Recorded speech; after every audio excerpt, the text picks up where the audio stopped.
Hello and welcome back to another episode of the On the Sideline podcast of Jackson and Kyle. I am joined here, as always, by the man who is very excited to talk about a division that we will almost certainly be complaining about halfway through the season. Kyle, how are you doing?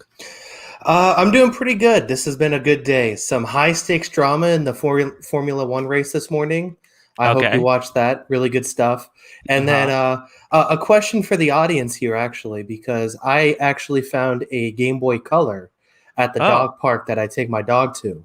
So if anyone knows a cheap place to get Game Boy Color games that is not eBay or Amazon, specifically I'm looking for Pokemon Gold, Silver, or Crystal Game Boy Color, go ahead and drop it in the chat or the comments. It'd be greatly appreciecive. So yeah, that's been my day. How's your day going?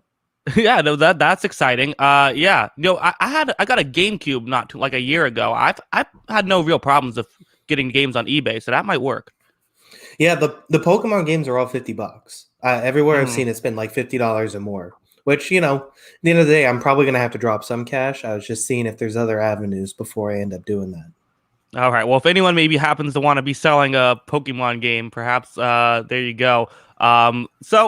If this is your first one here, welcome. How are you? Kyle will say, how dare you? But I'll say, I'm glad to have you here for your first time. Real quick, just letting everyone know, you can listen to this on the podcast only feed, anywhere you get your podcast. Kyle, why don't you let them know how this show is going to work?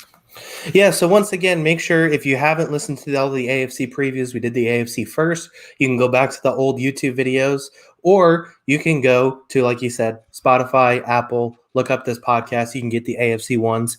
For this, what we do is I've ranked all the divisions from 1 through 8. I'm going to give that ranking initially right off the bat of what this division ranks.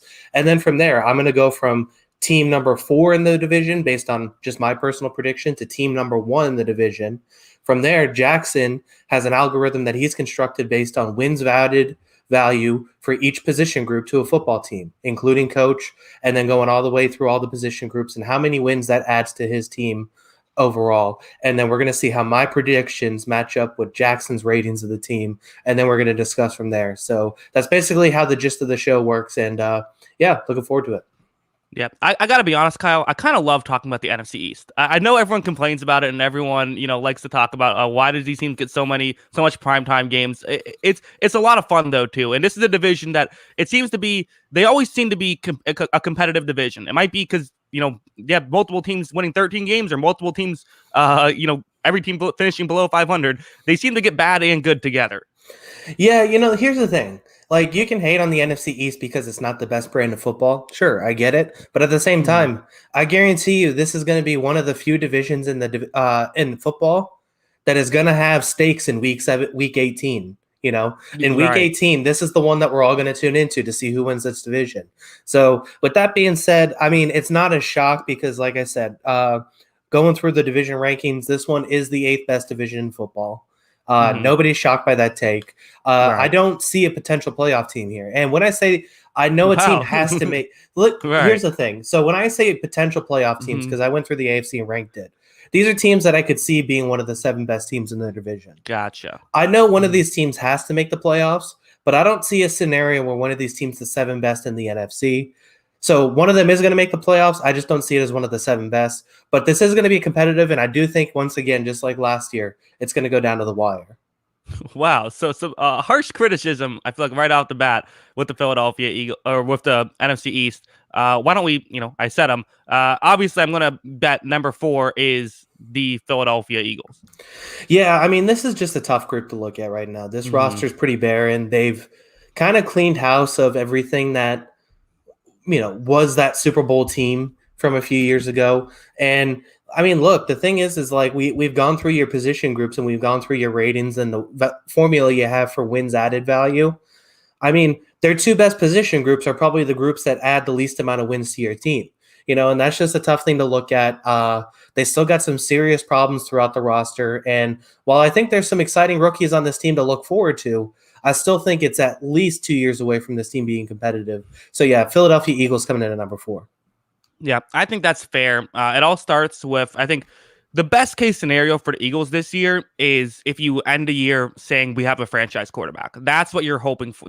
You're not hoping for a Super Bowl. You're not hoping for the playoffs. You're hoping for Jalen Hurts to take a step forward. He's a tier 4 right now. He showed some flashes, but I do feel like the main thing that he did better than Carson Wentz was he just made something happen out of nothing better than Carson Wentz, which ideally I want you to do something that, run an offense, but no one could run an offense given the situation. So it'll be a bit better of a situation. Hopefully that helps him. And you also have Nick Sirianni, who finished 26th in our rankings. Again, rookie head coaches are going to be worse. I think that there's some intrigue in Sirianni, but that cost them half a win right there for those two positions.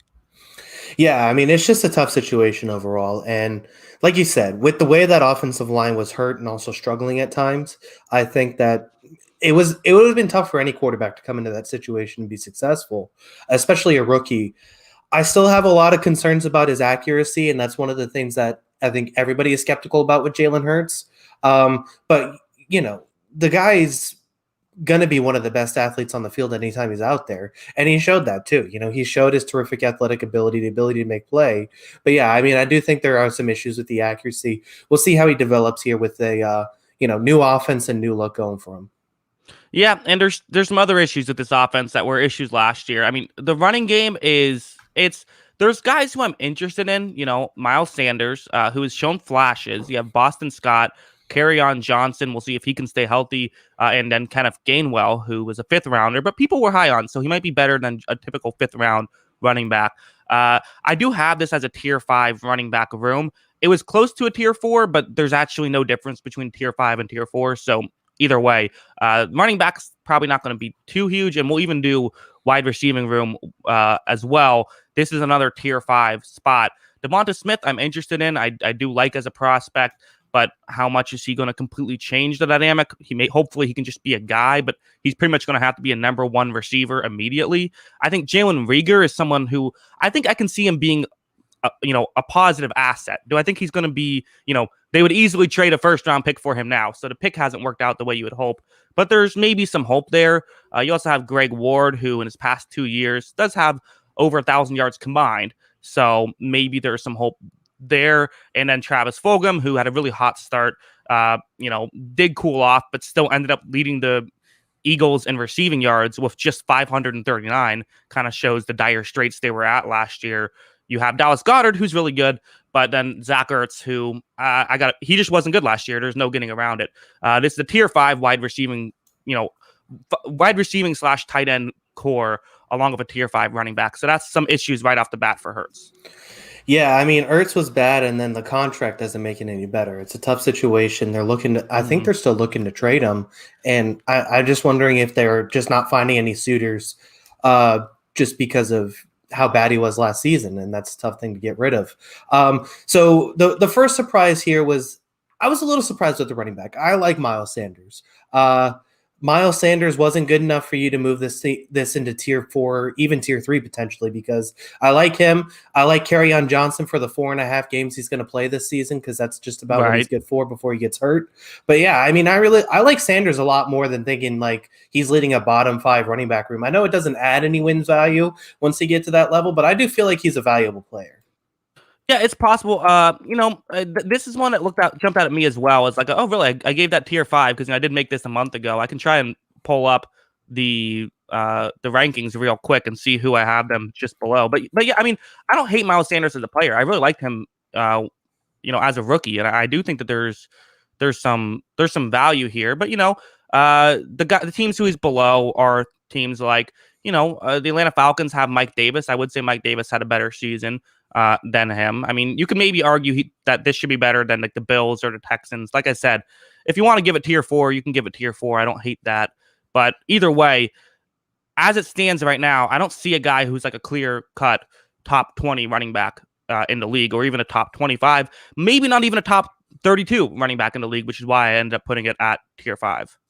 Yeah, I mean, that's fair. We'll see what happens. I do think my one prediction for this season is Sanders isn't going to rank 21st in the league in carries. I think he's going to be closer to like top 15, potentially. I think he's going to get the ball this season. I think they're going to work him into the offense a lot. Yeah, that's interesting. I know that it does seem like he's one of those guys also who is more of just a true runner. But again, that's what his main job is. We'll talk about the offensive line as well. This is a tier 3 offensive line. I don't think it's horrible. I don't think it's great either. And the issue is they have some big names. Lane Johnson, Brandon Brooks, and Jason Kelsey are all huge names if you're into offensive linemen. All these guys have either had injuries or are getting up there in age. So that's the issue. The other guy, you have Andre Dillard, a tackle who was a first rounder in 2019, but he's struggled to get playing time, whether that's being behind people or being injured. The other guard, Isaac Sumerolo, who seems to be okay, seemed to be solid. And then they did draft Landon Dickerson in the second round, who has injury histories. But, if Jason Kelsey does take a step back, you have Dickerson who can come in. So there's some real potential here, but there's also ways this can go south, which is why it ends up tier 3. Yeah, I mean, I think the biggest question with the Eagles, because I think last year we had them as a tier 1 offensive line. And the biggest question with this team, not is this offensive line good enough? The question is, what's this offensive line going to look like by week 6? Because that's it. That just seems like the biggest thing that happens with them all the time is these guys just aren't around by week 6. I mean, I'm pretty sure if I remember correctly, Brooks and Johnson are both coming off of injuries. Kelsey is always solid, but he is also not under 30 anymore, so that's another thing to add to it. So I think that there's good players in this team. But yeah, I mean, who's going to be around by week 6? Because it always seems like there's two, and it's not just one guy. It seems to be 2 or 3 guys that are going down with this team on the offensive line. So if they can stay healthy, I think this is a solid group. But I mean, betting wise, I'm betting that they're not going to be healthy by that time. Yeah, I think that'd be a fair bet to take. I definitely wouldn't bet that they would stay healthy. So 30th offense in the league, only 2.14 wins throughout the offense. That's tough, and it gets a little better with the defense. Doesn't get a ton better. The coverage is really the issue with this defense. You have Darius Slay, who's maybe the bright spot, but that's not saying a ton. I didn't think he was a mess last year, but he wasn't Darius Slay of old either. And then the rest, you got guys like Avonte Maddox, who is Pro Football Focus's worst graded corner last year. Kevin Seymour, who I have in my notes is less than replacement level. So that says that, it's given that he's probably their third guy. They did draft someone in the 4th round, McPherson. But as a whole, the cornerback room is a mess. Now, they added Anthony Harris, who I think could be good, coming off of a down year in Minnesota, but has had a lot of good years. They also have Marcus Epps. So the safety isn't horrible. For linebackers, TJ Edwards, you have Alex Singleton and Eric Wilson, who's kind of a good coverage guy, maybe not the best in run defense. So, this is not a good coverage unit. I have this as the 3rd worst coverage unit in football, largely due to the cornerback issues. Yeah, I mean, I'll be honest. I watch a lot of college football. I can't remember a single play that Zach McPherson made in his entire career at Texas Tech.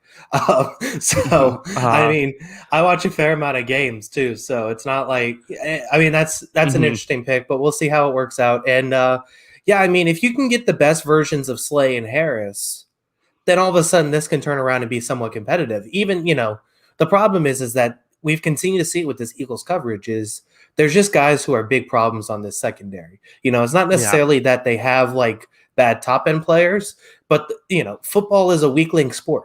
The weakest link of a defense is going to be attacked constantly. And, a guy like Avonte Maddox, I'm sorry, he's going to be constantly attacked. It doesn't matter how awesome Darius Slay and Anthony Harris are. They're going to go at Maddox. They're going to go at Kayvon Wallace. They're going to go at these guys and make it hurt. Right. It doesn't matter if Darius Slay is having a career year if no one's throwing him the ball because everyone else is open on the other side of the field. Yeah, exactly. So it's a tough situation. It's a weak link sport. You can't have weak links on defense, especially. It's just too hard to be a good defense with bad players. Just ask the Green Bay Packers. Look what happened, and Kevin King's better than Avonte Maddox. So it's just a tough situation. Yeah, and, there's no doubt about it. Alexander is better than current Darius Slay. Where it gets better is the front 7. Further run, they have interior defensive linemen, Javon Hargrave and Fletcher Cox.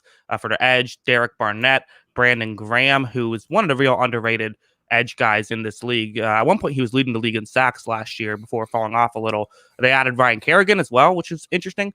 And then, mentioned the linebackers as already. this ended up being, top 5 are tier 1. The run defense ended up being number 6. So it's tier 2, but barely. Pass rush is tier 3, actually, but barely. It was 12th and top 11 make it. So they got a little unlucky there with getting a, tier below on each of those. But still, as a whole, I rate coverage a lot higher than I rate front 7. So they end up with the 27th defense in the NFL. And also kicker Jake Elliott, tier 4. So that puts them at a total of 3.32 wins, 30th in the NFL. Yeah, I mean, this team's always had a good defensive line. This is still an excellent defensive line. I mean, I love Fletcher Cox. He's really good. I mean, I think the problem is, when anyone just looking at your figures and your metrics, if anybody questions it, just look at the Philadelphia Eagles the past couple of years. They've had elite level defensive line play all of these years. But it doesn't matter how good your edge rushers are if guys are getting open that quickly. People have been able to torch this Eagles defense at times because they haven't had the coverage to contain these guys. And it doesn't matter how good your pass rush is if you don't have the guys at the back. And I think that's going to hurt them again this season. Yeah, it's hard to argue the contrary. I mean, like we said with the Eagles, I don't think this to me, this feels like a clear rebuilding year. I wouldn't even hate the idea of maybe trading some of these veterans if you can get value back and see what happens there. But again, is this really just a season of we're spending an entire year to hope that Jalen Hurts is good if you're an Eagles fan? Basically, it's seeing what kind of assets you have. You're seeing what assets you have out of him, out of Jalen Reagor, out of Travis Fulgham. I guess the big thing is you got to see if you do whatever you can to get some sort of asset for Zach Ertz. And then, as you said, I mean, I'd be dangling Fletcher Cox at this point too. I know NFL is not quite the same as NBA in terms of these trades, but I mean, what's the point of having Fletcher Cox on this team right now? I mean, he's a fantastic football player, but there's only so much impact he can make on a bad defense. Yeah, I totally agree. Even if it's a deadline deal or something, I think it makes sense. Again, people just don't love to do it. But especially like a Fletcher Cox, it's like it's not like you have to learn a whole new system the way like a quarterback does. Like there's some little things you'll have to learn, but for the most part, you just run after guys. Yeah, exactly. So I mean, that's something I would look into doing. I think he nets something on the market too, so that'd be a good asset return, I think. But yeah, I mean, I do think it's going to be a tough season for the Eagles. So you had 3.32 wins. Have you seen their over/under numbers? I have not. What is it? They're at 6 or 6.5, depending on where you look. Okay. Yeah, I think I would lean the under. Yeah, I mean, this just they have them ranked as. Let's see here. 1, 2, 3, 4, 5, 6 worst team in football. I mean, that feels about right, but maybe even worse, especially because the teams behind them are the Bengals and the Jaguars and the Jets. If those quarterbacks look more promising than Jalen Hurts, I wouldn't be surprised to see all those teams jump them. Well, that's the way that they get to over 6 wins is if Hurts just, lights it up and turns into that franchise quarterback, which again, there's been moments with Hurts. Like I don't hate Hurts at all. And again, if you win 6 games this year and Jalen Hurts has like a near Pro Bowl caliber season, this is going to be about as happy as the Eagles fans have been, in 30 years minus the one season they won the Super Bowl. Yeah. Yeah, I mean, honestly, do you see any scenario where this team wins a division? No. So, yeah, I mean, this is the one. I think these other 3 teams are really competitive, and I think it's actually really close. I don't see a scenario where this team wins. So, yeah, if they can find any sort of, promise out of Hurts, that's the best case scenario for me. Yeah, I mean, and, I guess there's, 1% or whatever, but I think it's so hard to see it. With their tough wide receiving room, they would really need those young players to step up. A tough cornerback room, and they didn't do a ton to fix it. They did a little, but they didn't do a ton. And then, question mark at quarterback, rookie head coach. That's just, I think it would be foolish to pick them to win the division. What's interesting here from here on out is I feel like there's a lot of optimism about the other 3 NFC East teams. I don't know if there should be, but I feel like there is. So it'll be interesting to see where you go here as who's going to finish 3rd. I really struggled with this, honestly. I've been looking at one of the things I've been looking at, and I told myself when I was approaching this division, is I want known commodities out of this group. I want to feel confident in at least something out of this team if I pick them to win the division. And all of these teams have a little bit of a known commodity to it, I feel like. At the end of the day, I am going to go with the Dallas Cowboys 3rd. Okay. the I mean, here's the thing. So the offensive line, the top five guys, I still think are pretty good when healthy, but they didn't do anything really. I felt like to address the depth enough. And well, I think the defense will be better kind of by default because it was so bad. I'm not sure if it's going to be good enough to make up for their deficiencies last year. And was that offense awesome to begin the season? Yeah, sure, it was pretty good. But at the same time, you look at a lot of those games, their offense was kind of awesome because they were playing a lot of garbage times and pulled a couple games out at the end. They were throwing.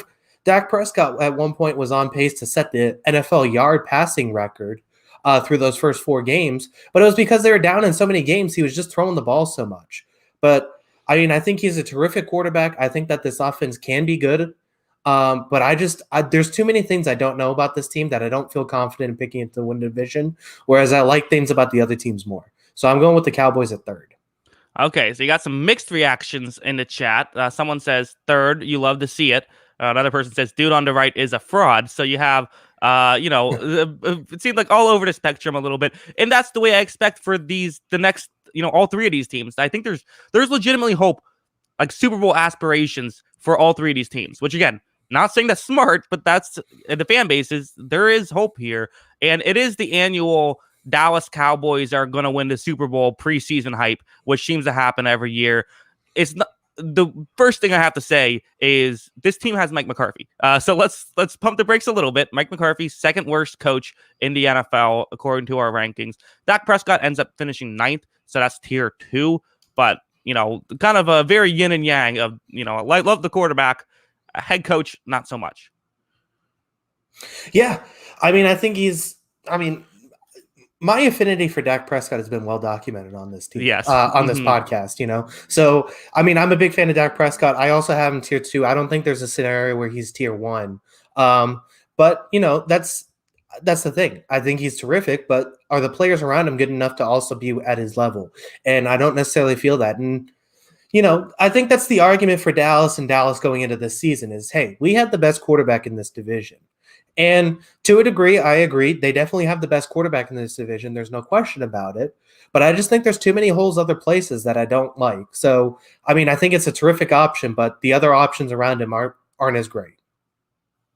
Yeah, exactly. I'm completely good stuff, and we'll get into the rest of the offense now. The offense is good. There's a lot to like here. The halfback room I have is a tier 3. Ezekiel Elliott, I do feel like is not what he wants. He's more about name brand than he is about what he's actually bringing to the table now. Maybe it's injuries. Maybe he'll have a bounce back season. As we all know, running backs typically after they start to slow down, they typically then have bounce back years. That's usually what happens. And then you have Tony Pollard, who is maybe even the better halfback out of the two. It's tier 3. It's not awful. Again, the Elliott contract we won't have to get into. That's not the best, but there's value in Elliott and there's value in Tony Pollard. I think the biggest thing with the Cowboys in this offense, because when people want to put this team in elite category, I just disagree. Because I mean, this is just a bad. I don't think Ezekiel Elliott's a very good running back anymore. I mean, it's just so simple. Like you said, after getting bad, running backs don't all of a sudden refine it and get better. I think the best case scenario is the offensive coordinator in Dallas is going to have to be confident with playing Tony Pollard. I think that's the best case scenario for this offense. If Tony Pollard is getting the carries, and at that point, I think the best case scenario for Elliott at this point is he has a little bit of Todd Gurley like last year, where he's just getting these touchdowns and is this red zone machine. But then Tony Pollard's doing the bulk of the work in this scenario. So I think that's the best case scenario for this Dallas running back room and can make it pretty good.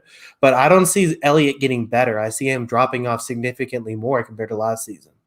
Yeah, I mean, that's just, again, history tells us that's the way it typically goes. I mean, I know like Adrian Peterson has kind of broken that, but again, he's the exception, not the rule. The good thing about the Cowboys, and maybe the best thing about the Cowboys, is their wide receiving room. This is legitimately great. You do have Amari Cooper, Michael Gallup, and CeeDee Lamb, all guys who have played like number 1 receivers. You can argue they're not the top 5 receivers, but they're all probably top 30 receivers maybe in the NFL. If not, they're close. And then they drafted Simi Fehoko. Sorry for mispronouncing that, Simi. But it was funny. I believe I forget what I remember I happened to watch the game. I forget why, but I was watching the game, scouting something else, and he just like stood out. I'm like, is this guy going to go first round or something? Turns out he was kind of a 1 game wonder, and that was just one game he played really well. But fifth round pick for kind of a flyer. Why not? You got Blake Jarwin, who's a solid all around tight end, but was hurt last year. Dalton Schultz, another solid all around tight end. I have this as a tier 1 wide receiving room, and it really comes down to 3 really good options with Cooper, Gallup, and Lamb. 3 really good options, 2 solid tight end options, and then I even like Cedric Wilson. He only had 17 catches last season, but he looked like another guy who was pretty good too. So okay, you ready for my take? Because I was on this guy last year. So my take is CeeDee Lamb's going to be in a lot of top 10 discussions by the end of the season. Okay. I think that he has that sort of season. I see him leading this team and receiving this next year, having plenty of touchdowns. But yeah, I think he's going to be in the conversation for a top 10 receiver in this league. We love to anoint young wide receivers too early. Hello, DK Metcalf. And I think CeeDee Lamb's going to get that. I think he's going to have that sort of season where he's going to be in that conversation. This guy's always open. He's always wide open. I don't know how he does it. He's just so good at just finding these seams and getting wide open. And, he has pretty good hands to match it too. So I think he ends up in the top 10 discussion at the end of the year. Interesting. I could definitely see him having a good season. I could definitely see this being a DK Metcalf type year where we see him go from a good rookie to just a really good player. And especially with this team, which we talked about, chance they could be down in games, chance they could have to throw the ball a lot. So having, that could help him get more yards. And, there's always if you have good weapons around you, do you get more yards or do you get less yards? Because could they spread it around more so maybe you get less yards, but then again, less double teams and stuff. So it's interesting. Yeah. And again, Amari Cooper's hot and cold, but now you can kind of have him have the hot games. And when he's cold, now you have Gallup and Lamb. So it kind of works out well. This is, I think, a clear bright spot in this team. Yeah, easy. And it's, as far as tier 1 wide receiver, I completely agree. It may not have the top end player. It doesn't have the A.J. Brown, Julio Jones combination, but it's got 5 guys you can consistently rely upon. Plus, maybe if a couple guys work out, you're looking at 6 or 7 guys deep between receivers and tight ends that are great. Yeah, exactly. And the offensive line is another interesting one where there's some injury issues here, but it's also like a great when healthy kind of thing because you have Tyron Smith and La'el Collins, who both were hurt last year, but again, are both awesome. And this is, if they stay healthy, it's one of the best tackle groups in football, but that is an if. Especially with Smith. I feel a little bit better about Collins. And then Zach Martin, he played tackle last year and was good at it. So, I believe Pro Football Focus had him graded as like the second best tackle, even though he's typically a guard. So he's a monster. He's great. We all know what he can do. Connor Williams, another really good guard. And then the weak spot, other than the injury issues, is Tyler Badaz. Bad is the center for them. That's kind of the one weak spot. But as a whole, this is a good offensive line. There's some issues. I can't put it in tier 1 because of those issues. I'm going to have it as a tier 2 offensive line because, again, if it stays healthy, well, then maybe Ezekiel Elliott will look a lot better than he is because you have wide open running lanes and things of that nature. Yeah, not finding a replacement for Travis Frederick has been a problem for this team. It was a problem last season. And like you said, the issues with this offensive line is I like the guys that's starting. I don't like the guys behind it. I think that some of these offensive line groups that we've seen above it have guys that are at least respectable behind it. I know offensive line depth isn't really much of a thing in the NFL. You're kind of just relying a lot on your top 5 guys. But at the same time, like we've seen teams like the Patriots, we've seen teams like the Browns last season, and even the Buccaneers at points too, deal with injuries on the offensive line and still have respectable options behind it. I'm just not sure that's here on this team, and that's the biggest problem. I'm a huge fan of La'el Collins. I think he's one of the best tackles in the league when he plays, and I think he's going to be healthy this season. But this is another group where, kind of like what I was saying with the Eagles, these guys also aren't really getting any younger too. So, it's going to be interesting to see how they adjust. Both Tyron Smith and Zach Martin are now 30 years old, so it'll be interesting to see how they can hold up. Yeah. Also, apologies. I just realized I did not put the banner up on the screen. So if anyone, we're talking about the Cowboys. That's what's happening. Yeah. So for Dallas, I have them as the 6th best offense in football.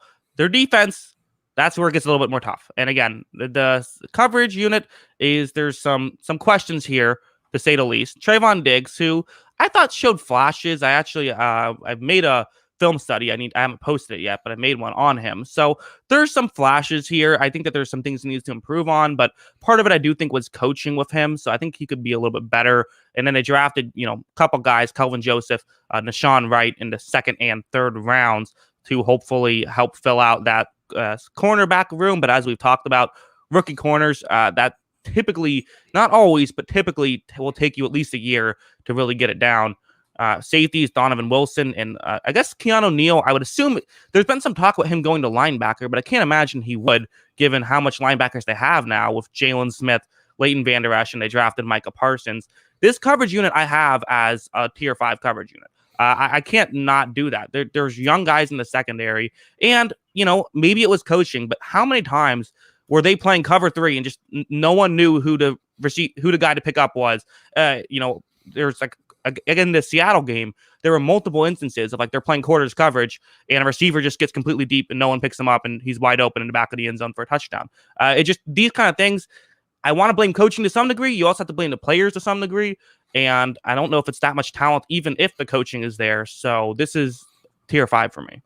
Yeah, I think the coaching has some to blame, but at the same time, just from the games I watched, this wasn't like they were doing some in-depth coverage stuff. This wasn't like really like deeply complicated. Like you said, the Seattle game, it was quarters coverage. These guys have run quarters coverage probably since high school, and they weren't able to figure some of it out. I do like Diggs. I'm with you with that. I think the problem with Diggs last year were the lows were really low, and sometimes he looked just really bad on plays, but he also made some really nice plays. So I'll give him credit for those, and I think it's going to get better, and he'll find the consistency.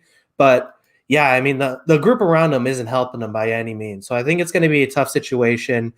Keanu Neal's a nice piece. It's an interesting piece. Can Keanu Neal stay on the field is the question. Last season he was obviously pretty good, but the season before that he played a total of 4 games in 2 years. So hopefully he can stay on the field. I think that could be a big thing for this Cowboys defense.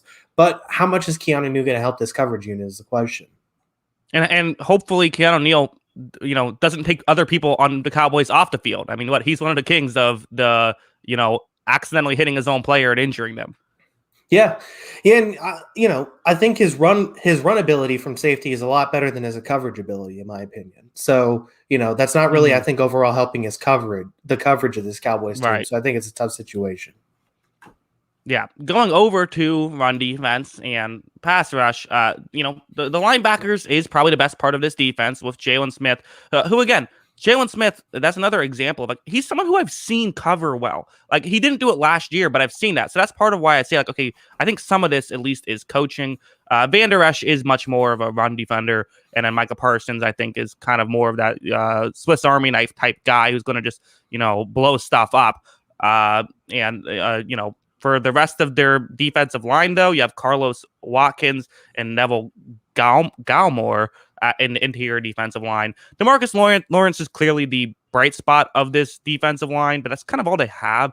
Or, there's, I shouldn't say that. There's Randy Gregory, who, he barely played in 2020. But as a whole, I'm not too high on this. Largely the interior defensive line is kind of the biggest issue. They do have some talent here, but I have this as tier 4 for both run D and pass rush. Yeah, and they lost Aldon Smith too, who had good production for them as well. So that's a tough situation. And the linebackers, like you said, are the bright spot of this team. But the linebackers have to play better than they did last year too. So we keep saying, "Oh, this offensive line it's a bright spot for this team." Their offensive line, I know it was injured, wasn't very good last season. The linebackers weren't very good last season. So can these bright spots play better than they did last year? Or is it a problem with not just coaching, but them as well? And that's the biggest question. And, I've said this a couple of times, it seems like, on this podcast already. Vander Esch has to stay on the field. The last 2 seasons, he's played 10 and 9 games. They need him on the field. I like Jabril Cox also as some depth, but they need Vander Esch on the field, I think, overall. Yeah. Greg Zuerlein, tier 3 kicker. I agree with everything you just said. Not a lot here on this defense. It really isn't. And this is they're this kind of Dallas Cowboys team, they're probably the most fun team, right? The team that has great offense and horrible defense that always typically will lead to they should be good for like one or two, like, 38-35 games next year. Yeah. Yeah. I mean, I think they're going to have some exciting games. I think they'll have some competitive games. And there are going to be some games I think that they're going to play some good teams and look impressive. The question is, I also feel like they're going to play some bad teams and just look flat out bad. This is a team that I think has a high degree of variability. And that's just why, like I said, when it comes to this division, that I think the top three teams are so tight and kind of, respectfully, I think it's kind of mediocrity that those three teams are so tight. But when it comes to those three teams being so close, I just have no idea about some of these guys. Like, people are just assuming that the offensive line, linebackers, Ezekiel Elliott, Randy Gregory, all of these guys, they just assume all of this is just going to be okay all of a sudden. Like, are we just assuming all of this is going to be okay? Are you betting on Randy Gregory to play 16 games this season? Like, I just don't see it. Yeah. And, what's funny about the Cowboys is, what is the meme with them, right? They always go 8-8. Well, now you can't go 8-8 because there's an extra game. But my ranking system, which does take in 17 games, I have them winning 8.51 games. So almost exactly at 500. Yeah. And I mean, that feels fitting. But I mean, 500 would have won the division last year. So it'll be close. Yep. But at the same time, like, I don't know. I don't see it with this team. They're pretty high favorites to win this division once again. I know Vegas odds with Cowboys are really hard to kind of gauge because a lot of it is just it's the Cowboys. But right. I mean, I see it with some of these things, but I just think it's too many unknowns with this team, like I said, which is why I have them at number 3. So you ready to move on to number 2? Just to wrap a bow on the Cowboys. So that puts them at 18th in the NFL. I have them as 9th in the NFC. So I do kind of have them as a team that could contend for the playoffs. And I don't have them in the playoffs, but I have them, only a couple spots away. And again, the McCarthy's losing 3/4 of a win just by himself. So if one of these rookie corners steps up and maybe McCarthy can just be competent, that could change things for them. I do have them actually as 2nd in this division behind another team, or ahead of another team, but I'll let you go ahead and let me know who is number 2 in this division. All right. These two teams I thought did a good job of getting better this offseason, but I thought one team did a little bit better. So I'm going to go with the New York Giants at number 2. I thought they did better at getting better at skill positions. They did the most important thing, which was bring back Leonard Williams. They added another cornerback to this group that I think is very good too. There's just two things that I don't trust about this team still, and that's quarterback and offensive line. And it could be better with skill position guys that they've added and with Saquon Barkley getting healthy, but I just don't trust those two units at all. And especially quarterback. I can't pick a team to win a division that I have zero faith in that quarterback, and I don't see it getting any better. I feel like that they're wasting this team's potential with Daniel Jones at quarterback. I know you want to see the asset and how it gets better, but I just don't see it with this team and with this player. So I got the Giants at number 2 because I think they have a very good roster. I just don't know if Daniel Jones is the answer. Yeah, and I've been critical of teams that kind of go all in with only one option at quarterback when that quarterback option is kind of a bit of a question mark. And I think it's fair to criticize the Giants of putting a bit too much faith in Daniel Jones. I actually do have him as tier 4 because I had Tua as 28 and Daniel Jones at 27. I thought about flipping to 2. I stuck with Daniel Jones. I'm going to give him tier 4. We'll see if he lives up to that. He has shown flashes, and there were moments when he looked like a legit starting quarterback. He just had way too many issues, and I don't know if if you have to gun to my head, you have to say next year Daniel Jones is going to play good or bad. I'm saying bad. You do have Joe Judge as well, who was 20th in the coaching rankings. So, right around 500 there for those two guys. Yeah. I mean, so I like Joe Judge. I liked what I saw at year 1. I think there are some things he needs to work on, but it was his first year as a head coach. And he just seemed to get these guys to really want to play and play competitively, which is, I just think is the big thing and kind of what we saw out of Flores too. But I mean, everything you said about Daniel Jones is right. There's been flashes. There's been moments that he looks awesome. His mobility is terrific. I just, I don't trust quarterbacks who turn the ball over. And this is, exhibit A of turning the ball over. Yep. I mean, you're a Buccaneers fan. You saw it firsthand. What was the difference between Jameis Winston and Tom Brady. Jameis Winston had all the physical tools you wanted at a quarterback, but if you're going to turn the ball over 40 times in a season, it's not going to work. Daniel Jones hasn't been that bad, but he turns the ball over a lot. So I just don't trust that situation. And even if I had a below average quarterback who just didn't turn the ball over, like a Teddy Bridgewater, I'd feel a lot better about this team than this situation now. And I think I'd still rather have Daniel Jones than Teddy Bridgewater. I think that there's at least at least some highs with Jones.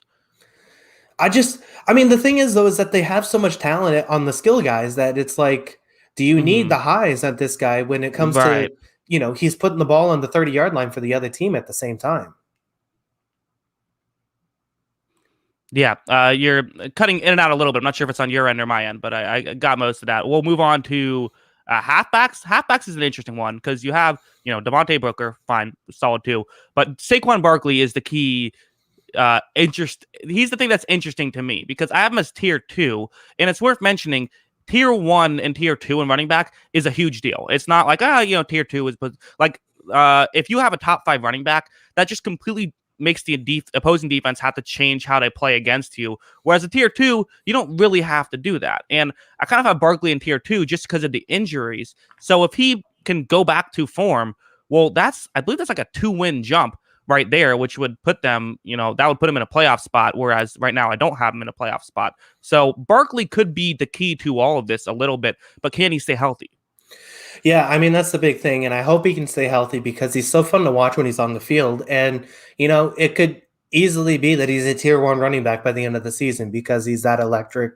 He's just got to stay on the field. And I think he's going to. It seemed like kind of an anomaly, the injury last season. I think he'll be fine, and I'm hoping to watch him all 16 games this year. Yeah, we can see, I hope so. Also for the wide receiving course that I got some guys I like a lot. Obviously I've talked plenty about Kadarius Toney and how much I love that draft pick. I think he's going to be great. I hope I don't jinx him because I feel, that's what happened a little bit last year with a couple guys. But you got Kenny Golladay, who is, really good. I kind of feel Kenny Golladay is almost like the line of, if you're better than Kenny Golladay, you're a number 1 receiver. If you're worse than Kenny Golladay, you're not a number 1 receiver. So they got that guy. That's good. And you have Sterling Shepard as well, Darius Slayton, and even John Ross, who, hey, maybe there's some value there, at least as a burner, if nothing else. You have Evan Ingram, who I know he drops a lot. I still think he's a fine receiving tight end. He also added Kyle Rudolph. So there's a lot of options here. The question is, what are the high-end options, and how much do you expect of Kadarius Toney as a rookie? I had this. I thought I was going to have this as tier 2. I ended up having it as tier 3, but it was only by a couple of spots. There's options here, and I do like this receiving group. Yeah, I think that's fair because there are, at least 5 options, I think. I think Rudolph can be a nice red zone guy. Ingram's, I still think, a pretty good tight end too, like you said. I think Galladay's a little overrated. He was talked about getting paid as a tier 1 wide receiver, and I just don't think he's that guy. I think he's a good enough receiver, though, like you said. And then I like Slayton and Shepard, too, in their roles. So I think that this is a pretty good group overall. But, yeah, like you said, there's no person on this team that really gets me excited besides potentially Toney turning into the next Tyreek Hill, which is a possibility. He was electric in college, and he has a lot of those same characteristics, but we just need to see it first because obviously Tyreek Hill is a 1 of 1, and we're not sure if we need to see Toney be that kind of guy. Yeah, and I could see Toney having a bit of a learning curve. I do feel like there's going to be a bit of, oh, you mean I can't just run by everybody like I could in college? Okay, they've got to learn a little bit here. But yeah, again, the 2 teams that I had ahead of them in wide receivers were Washington and San Francisco. And again, like San Francisco has George Kittle, who is, that counts as like a true number 1 guy. Washington has McLaurin, who's like a true number 1 guy. The Giants they might not. We'll see. But there's a lot of stuff to like here if there isn't anything to necessarily love.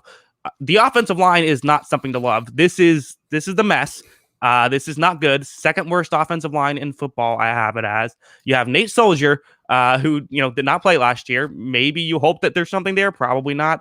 But if not, obviously Andrew Thomas, that's a big hope that he can take a step forward. I thought he showed some flashes. I'm not out on Thomas, but it was not what he lived up. He was supposed to be an obvious pick. Like he was like Penei Sewell almost. Not quite that, but similar to that. And he has not lived up to the hype. And the other tackle was maybe Matt Pert, who was a third rounder in 2020 and, only played 150 snaps. For guards, you have Shane Lemieux, Zach Fulton, Will Hernandez. So not sure if any of these guys are like a top, I don't know, 32 guard, or, maybe Fulton and Hernandez can be like fine weak spots, but they're kind of their strengths at this point. Nick Gates as a center. This is not a good offensive line. There might not be a ton of like awful spots, but there's nothing that I'm like, oh, well, at least they have that. Yeah, I mean, this is definitely, this is the definition of a tier 5. I think, I think the thing that's just so amazing is they tried so, this is not like a team that's like really been like just neglected the offensive line. Like, I think, like, if you talk about the Seahawks, I don't think they're a bad offensive line, but they definitely haven't put a lot of effort into making a good offensive line. I think the Giants have put effort into making this a good offensive line, and it just seems like every move they make just hasn't worked out. They try the Nate Soldier thing. Nate Soldier takes a step back when he gets the contract. I still think he's a fine player, just not, what he was. And then you look at, we said last year going into that draft, it was a 4-tackle draft. And of the teams in the top, we were like, the Giants need to tackle more than anybody else. And they just happened to get the one that didn't work out. We saw a lot of flashes of promise out of Wills, Becton, and who's the other? Wirfs. Thank you. Sorry. He was the best of the 4. So, you saw a lot of promise out of those 3 guys. And they got the one that just didn't seem like he had things working last season. Hopefully he gets better so that it wasn't a waste of a draft pick, but I still think he's got a long way to go. Yeah, and that's really where the hang up is. So offense ends up being 26th according to my rankings. But again, there is some room for improvement. The wide receiving core does a little bit better, and the halfback room does better than I'm expecting. All of a sudden, this might turn from the 26th to like a top 15 offense, which would be a huge jump. Yeah, I mean it could, but I still feel like it comes down to, can Daniel Jones be that guy that do you see Daniel Jones leading a top 15 offense in football? I'm still leaning on no. I could see him leading a top 15. I think that, again, if the wide receiving room does work out, and if he does have a great, if it's built around, like, for example, if he played for Tennessee, could I see them going top 15? Yeah, they would be top 15, I think. I'm scared by the turnovers. I don't want my quarterback dropping the ball at the 30-yard line and giving the team a short field. I mean, we'll see what happens. Maybe he gets a little bit better, but I'm still just not really seeing it right now with him. Okay, well, agree to disagree. You are not going to be joining the Daniel Jones fan club anytime soon, I guess, is what we can say. No, I mean, I'm willing to bet that there's a new quarterback in New York for this team next season. Okay. Yeah, I think that, listen, there was a chance it would have happened going into 2021, so it's not crazy. Let's go to the defense. This is where things get better. Specifically, coverage. You have James Bradbury, someone who I'm a big fan of, especially in that system. They added Adoree Jackson, someone I believe you're a big fan of, or at least somewhat of a fan of. And for safeties, you got Jabril Peppers, Logan Ryan, Xavier McKinney, who was a second rounder in 2020, but only had 211 snaps last year. So hopefully we'll see more of him and see how that goes. Linebackers, Blake Martinez, who, got sort of ran out of Green Bay, but it's been good for the Giants. And then you have Reggie Ragland, who, good run defender, rough in coverage. But as a whole, a lot of it is not necessarily even the talent, but just how well these guys know their role. We talk about Dallas and how no one seems to know what they're supposed to do. This team knows their role. They know where to go. They know when to switch, things like that. This is a tier 2 coverage unit I have them as. Yeah, and I think that's fair. I like 5 of these guys in this coverage unit. I like Bradbury. I like Peppers. And, I do like Jackson, like you said. But, I mean, the situation was late last year. I hope to just see him on the field. We'll see what happens with that. Maybe. I don't know. It was a little weird. So we'll just leave it at that. But hopefully he's on the field this season and it looks better. But yeah, I mean, that's a huge upgrade for them too. If Jackson looks like 2019 Adoree Jackson, I mean, this could easily jump into a tier 1 conversation as far as coverage unit. It just depends on, what we get out of him and what we get out of some of these guys. Yep, exactly. I completely agree. And, Peppers, maybe not the best safety in the league, but one of the more exciting safeties to watch. That kind of style is always very fun. Yeah, definitely. I mean, he's been that guy since college, basically, and he's brought it to the NFL and, also a good punt returner, so they'll have that with him too. Yeah, there you go. I do not have punt return factored into this list, but if I did, that would be a big benefit. Run defense, there's, for the interior, you have Leonard Williams, who will play both, but I have him listed as interior. Dexter Lawrence, who he was, we talk about Peppers. Peppers was a part of the Odell trade. Lawrence was a pick they got from the Odell trade. He's been very good for them. You also have, Austin Johnson, who's kind of a depth guy. For edge, you have Azeez Ojulari, who they drafted in the second round. Some people thought should have been a first round selection. They also added Afidi Ndagabo, who is a good player. He can do a lot. The edge isn't spectacular, but they have a good interior, so the edge will be able to figure stuff out. I had this as it's a tier 3, both run defense and pass rush, which is fine because their coverage is good. So this ends up being the 9th best defense in football for me. That's fair. Yeah, I mean, the highlight of this group, especially outside of the secondary, is that Williams and Lawrence combination that can both rush the passer and also stop the run, like you were saying. I do think this team will miss Dalvin Tomlinson a little bit, but at the same time, he served a specific role as kind of that pass. There was a lot of pass rush in that interior, and without Tomlinson, does that affect things a little bit? I still think it's going to be a good group overall, but yeah, I mean, that's the one thing I'm looking at. And then can Ojulari kind of be that first guy on the edge and make some plays for this team? That's a big question for them. Yeah. So with Graham Gano, at this point in his career, he's a tier 3 kicker. As a whole, this brings the Giants to 7.28 wins. That's 22nd in the NFL. It's about a win behind the Dallas Cowboys, a little bit over, but 1.2 wins over the Dallas Cowboys, which is, I think this goes to show the strength, how much I put on offense compared to how, to me, offense and defense aren't equally important. Offense matters more, and I want to see a step up from the offense. I do think they are a team that can exceed their rating if, really, I think the biggest way this team makes the playoffs, I would think, is just if Saquon Barkley ends up being Saquon Barkley next year. Yeah. I mean, I think that's fair because if he can elevate this offense, it's the big thing. But he's got to be able to stay healthy, and the offensive line has to be able to block for him. I think he can still be a really good running back, without a great offensive line. But that just adds to it. I was about to say, do they have to block for him? I mean, he's good enough. They don't necessarily have to. Well, I mean, that's fair, but at the same time, you'd like to see help. it. Yeah.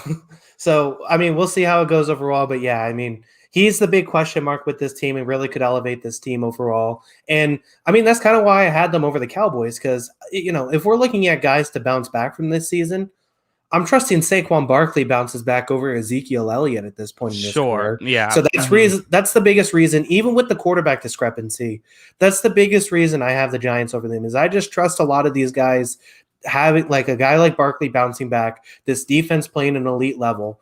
And I just trust that more than the Cowboys and some of their guys being able to turn things around.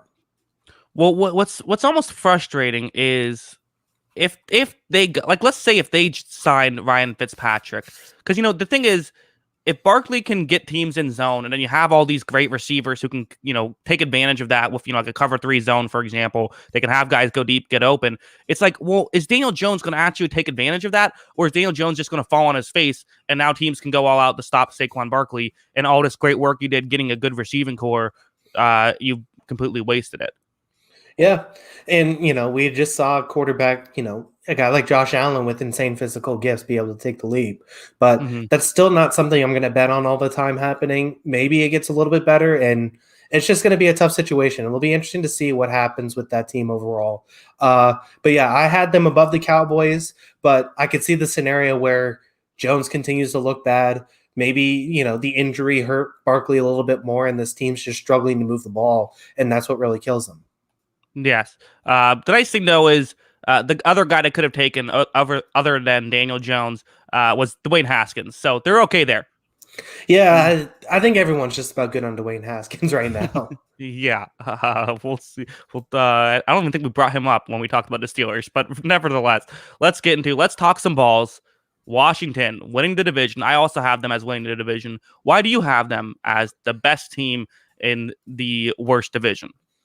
Yeah, so we got the balls. We get one more season at least out of this nickname, although we might just keep it forever. Who knows? Yeah, at this point. Listen, The Balls had a really good offseason, I thought. They had a really good defense last year. I think it's going to get even better, especially with Chase Young getting another year out of his belt. I thought he kind of had a slow start. So that just means I think he can get even better. They've added players to some of their weaknesses. They've added to this wide receiver room, which I think will be really helpful. They've added some speed to this offense that I thought personally looked slow. And you know what? At the end of the day, I thought they played some pretty good football when Dwayne Haskins wasn't in the lineup. I mean, they started the season 1-5.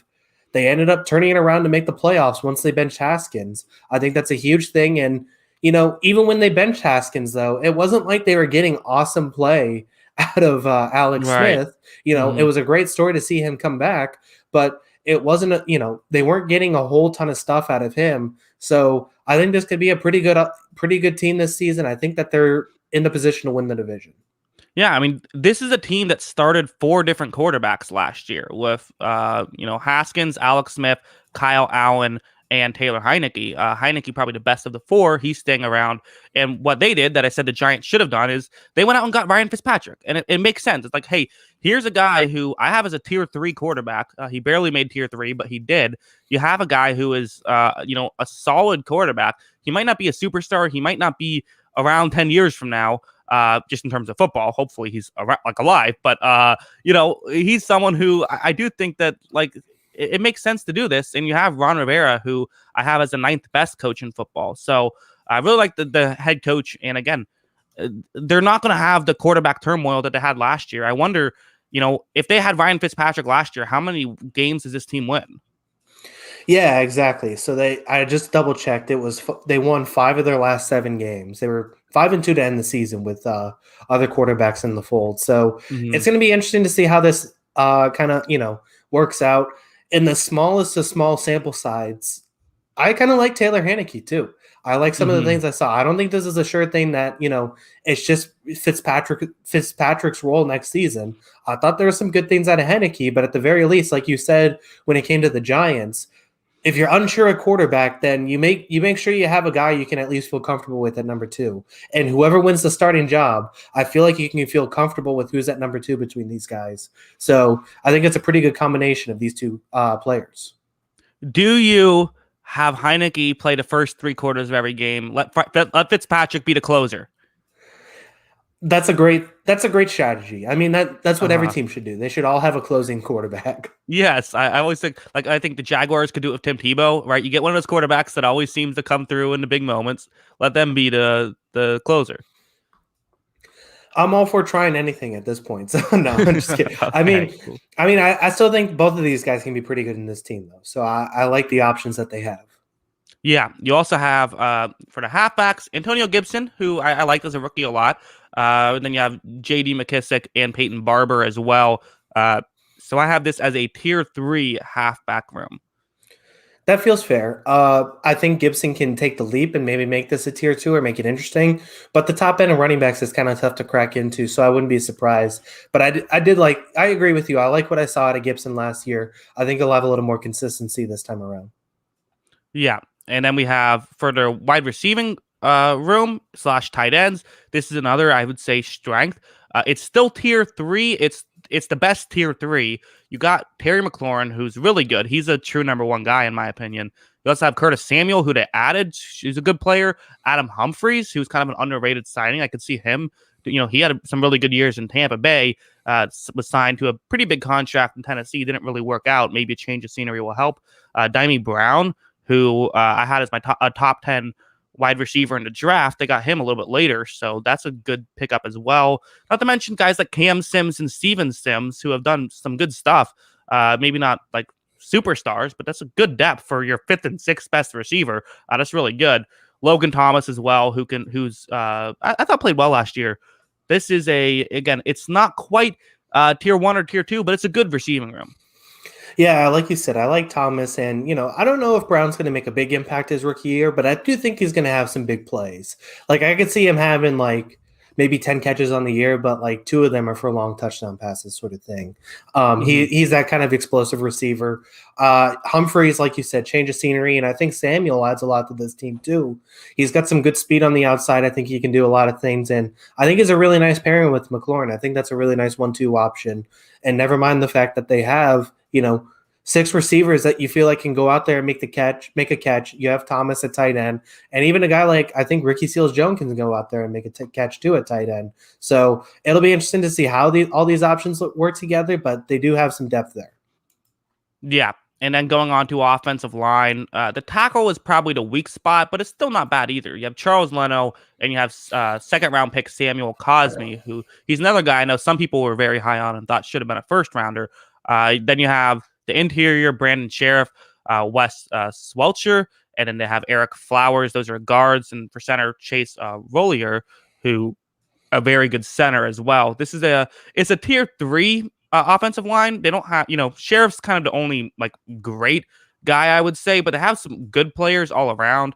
And rookie tackle, that's kind of maybe the one concern I have. Looks like he'll probably be the starter, so there's some chance for upgrade. But for now, I have it as tier 3.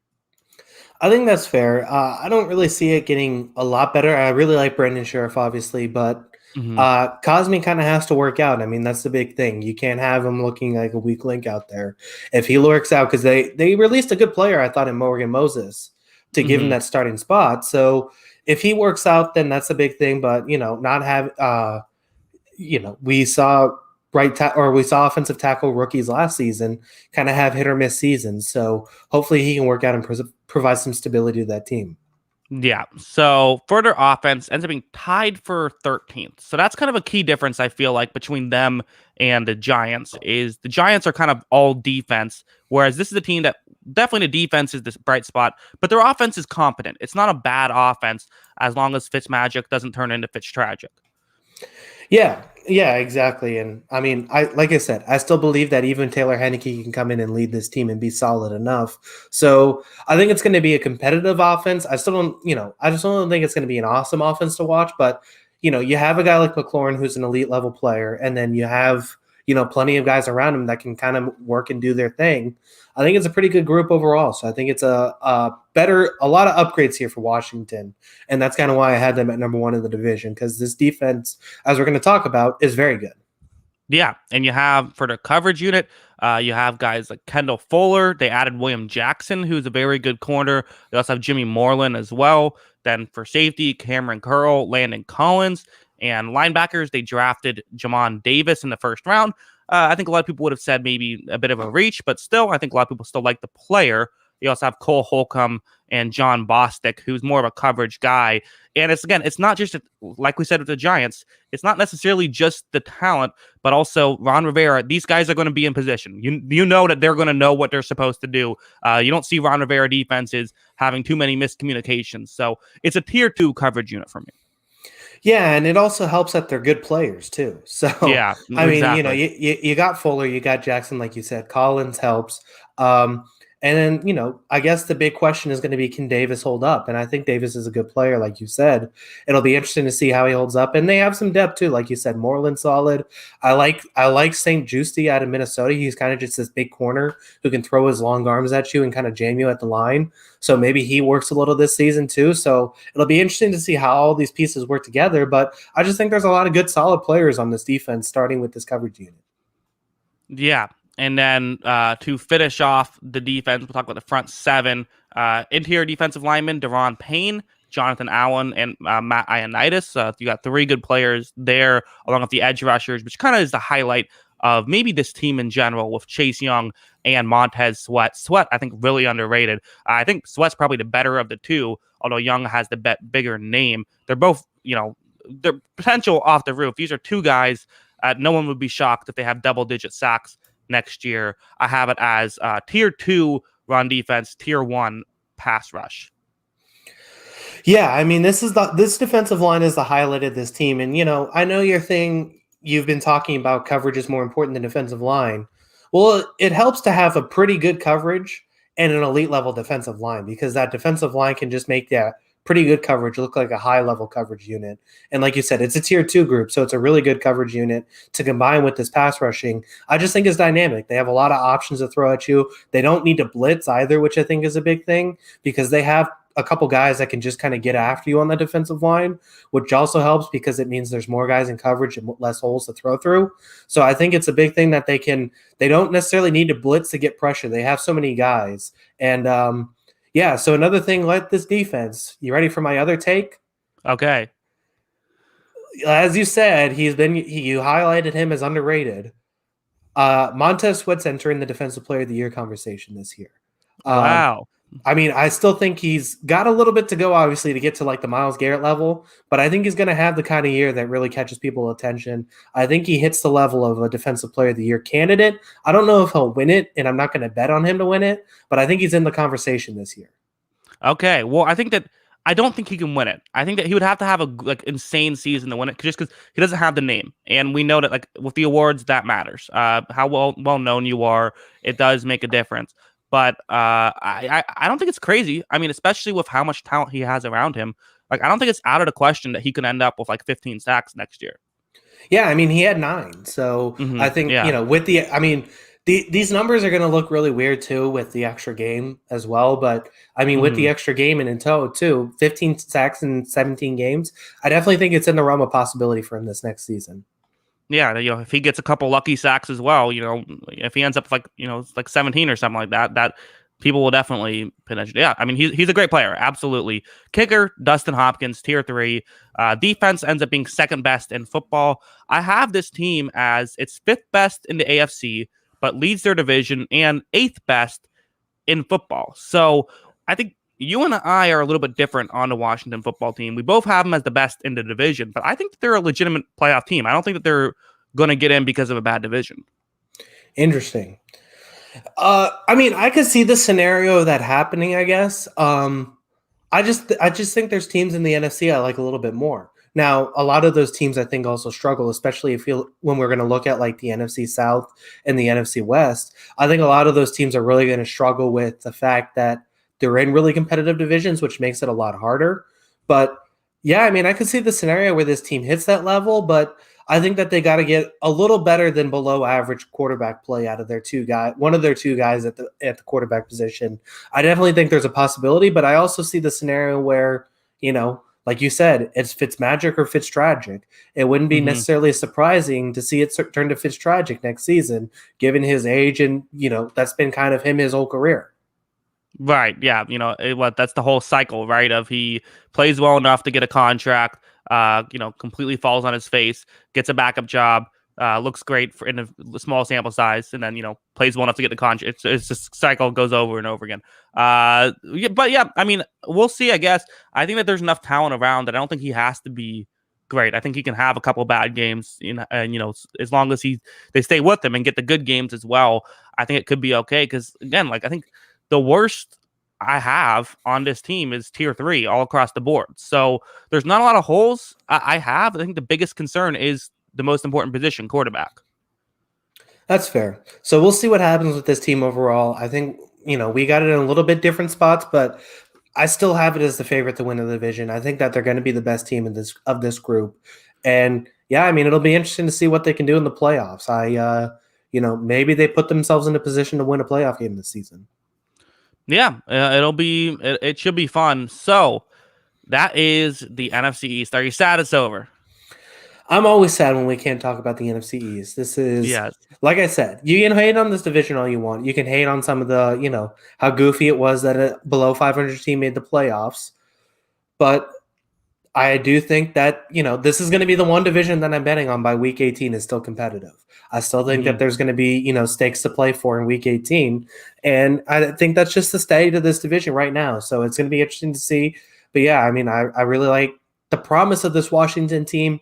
And, we'll see what happens going into this season. Yeah, you keep saying week 18. It just sounds gross. It just does. The week 18, that's the first I've heard it, I think, is someone saying week 18. I'm not a fan.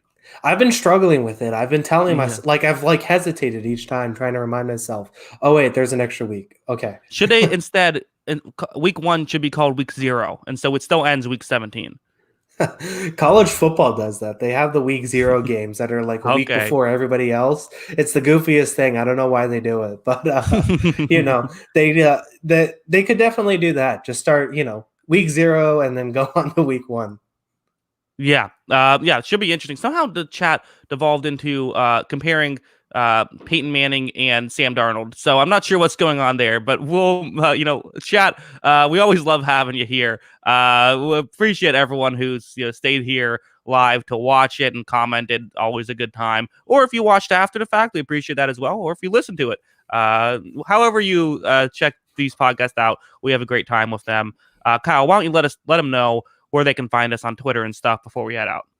Yeah, make sure to follow him at Jackson Kruger, or like or subscribe to this channel below. He posts a lot, so make sure to tune into a lot of those. That's good stuff.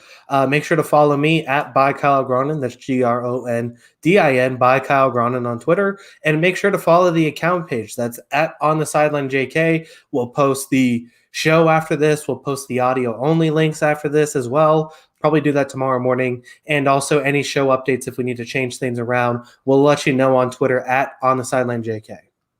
Yes. So, Kyle, next week, I believe that means it'll be the NFC North. That should be a fun one. Yeah, really competitive division, I think. The Packers are in a weird spot. We're still kind of like, we talked about it earlier that like, oh yeah, we're just betting on Aaron Rodgers going to play because it's, why would you not play? But we're getting closer to crunch time, closer and closer, and it makes that division a lot more interesting. Yeah, Packers, Vikings, Bears, and Lions, all something fun to talk about, I think, next week. Yeah, I mean, this is the most interesting thing about the Lions probably in a couple of years now that Matt Patricia's gone. So, Right. It'll be interesting to see what happens with this team and how they, are able to adjust to this new regime. Yes, I saw, I believe it was a Reddit comment or someone tweeted out like a report, and I saw it on Reddit of the Lions fans very pleased with Dan Campbell not being Matt Patricia. Yeah, breaking news. Yeah, it's a good news for them. All right, everyone, again, thank you. We appreciate it. And until next time, have a good one. Peace.